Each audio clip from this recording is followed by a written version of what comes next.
I'm I'm doing this video to piggyback off of some effects, right, that we will face in single parent households, some effects you could face, just so we can see what it could do, psychologically. Here, it gives, some pretty good examples of what could happen. Developmental problems could happen. Many developmental problems for children of single parents revolve around their progress in school. They tend to get lower grades, and their dropout rate is higher than their counterparts from two parent families. Single parents are more likely to work more hours to make ends meet. They often don't have enough time to assist their child with their schoolwork. Children who have to work to help pay expenses have less time to focus on their schoolwork. Economic hardships.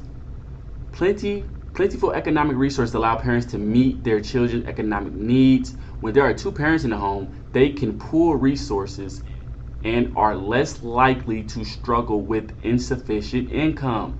Single parent families are more likely to experience financial problems because they have only one earner. Single parent children can feel frightened, stressed, and frustrated by the difference between their lives and their friends, of feeling abandoned or not having their mom and their dad in their life, but they're seeing their friends with their parents. That has a psychological effect on people.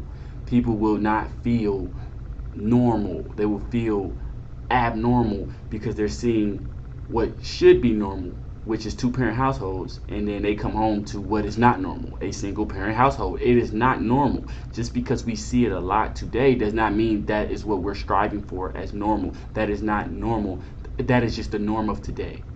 That's not what we should go after or chase. Psychological effects. Children of single parents are more prone to various psychiatric illnesses, alcohol abuse, and suicide attempts than children from homes with two parents. One of the common reasons for single parenting is divorce. It's not uncommon for children to be exposed and even drawn to the conflicts between the parents during and even after divorce, which may leave children feeling lonely, abandoned, and even guilty. Because they may feel they have something to do with it. Or they may feel, I'll never get married because I seen my parents do this and they didn't do it right. Or I seen they argued all the time, so my marriage, I might argue all the time. There's so many things that could mess up the psychological brain of a child living in a single parent household. Single parents are more likely to experience disruptions such as moves and remarriage. Major changes can affect the children. Kids do well in a controlled environment. Any emotional turmoil and uncertainty may lead to increased psychological problems. So, again, this isn't to shame anyone that has a single parent household, but preach to the children why it's important to have a two parent household. They are critical for our survival. We should not live our lives as single parents. It's not productive for our children.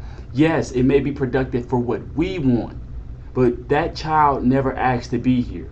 So at that point, it's not about you. It's about the sacrifice for that child. You have to sacrifice for that child. Because that child, whether you understand it or not, whether you have to deal with it or not, will face problems and effects and hardships from our decisions as the parents. So thank you. I hope this message reaches who it needs to reach and inspires us to move forward as a community, black and white, Asian, Hispanic, it doesn't matter. I hope we move together as a community knowing that nuclear families are important and they are the key to our success as a whole, as a country, as a world.